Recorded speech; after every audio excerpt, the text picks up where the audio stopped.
Bu, diqqət əskikliyi və hiperaktiv pozuntu sindromunu təyin etmək üçün qısa bir testdir.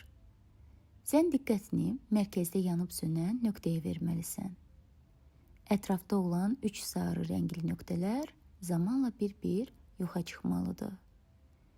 Əgər diqqətini mərkəzdən yayındırsan, sarı nöqtələri yenə görəcəksən. Ona görə də, əgər diqqətini bir neçə saniyə mərkəzdə tuta bilsən, deməli diqqətin yaxşıdır. Əgər sarı nöqtələr hər dəfə görsənir və yaxud ümumiyyətlə yoxa çıxmırsa, deməli sənin diqqət əskikliyi və hiperaktiv pozuntu sindromun var.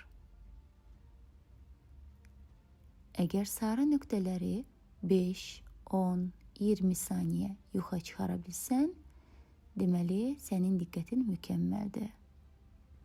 Səni təbrik edirəm, sən bunu bacaran 2% insanlardan birisən.